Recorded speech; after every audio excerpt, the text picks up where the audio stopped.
If you've got a dog here in Santa Fe, you already know it's a pretty special place to live. Today, we're going to walk through how to find a great local trainer who can help you and your dog really make the most of everything this city has to offer. So, this is the big question, right? It's something so many dog owners here think about. With all the choices out there, figuring out who's the best fit for you and your dog can feel a little overwhelming, but it really doesn't have to be.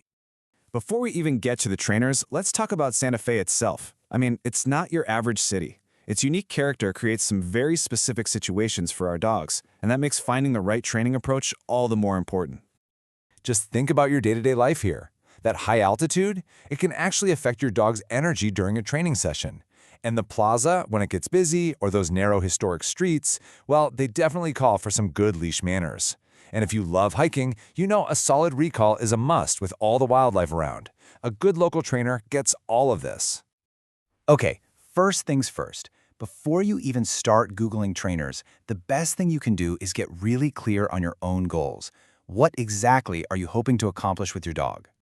Most training goals are going to fall into one of two big categories. Are you looking to teach basic skills, like sit, stay, or just how to walk politely on a leash? That's what we call obedience. Or are you trying to help your dog with a deeper issue, something like fear or reactivity around other dogs? That's behavior modification. Knowing which one you need is really the key to finding the right kind of help. And here are some of the most common reasons people look for a trainer.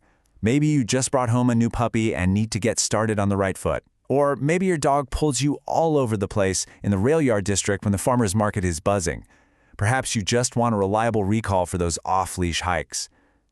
Pinpointing your #1 priority is the perfect way to get started. Okay, let's move on to the next step. Once you've got your goals figured out, you can start looking into the different kinds of training methods, what credentials to look for, and the formats that are available to you. You're going to hear this term a lot, positive reinforcement. All it really means is using rewards, like treats, praise, or a favorite toy, to encourage the behaviors you want to see. It's a really humane and effective way to build a strong, trusting bond with your dog and get results that actually last. You might also see a bunch of letters like these after a trainer's name. You don't have to become an expert on all of them, but seeing something like CPDTKA is generally a good sign. It shows that a trainer is serious about their education and stays up to date on professional standards. Now, what about where the training happens? A group class can be awesome for practicing focus with the distraction of other dogs and people around. On the other hand, in-home training is perfect for tackling issues that happen right at home, like your dog going bonkers when the doorbell rings, or for working on walks in your own neighborhood. All right, let's talk about the practical side of all this, the budget. Knowing what training services typically cost here in Santa Fe will help you plan ahead and find a program that works for you. This table gives you a pretty clear breakdown for 2025. As you'd expect, a multi-week puppy class might be in that couple $100 range. But a package of several private in-home lessons is going to be a bigger investment. This just helps set some realistic expectations for what different types of training might cost. So you've figured out your goals, you know what to look for, and you've got a sense of the costs.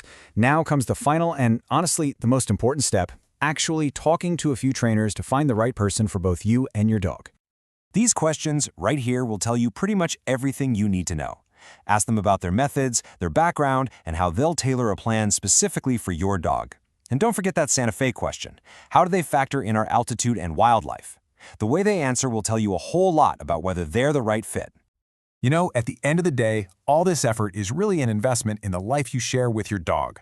A well-behaved companion just makes everything more fun, from grabbing a coffee on a Canyon Road patio to just taking a peaceful walk through your own neighborhood. I wish you and your dog the very best on your training journey together.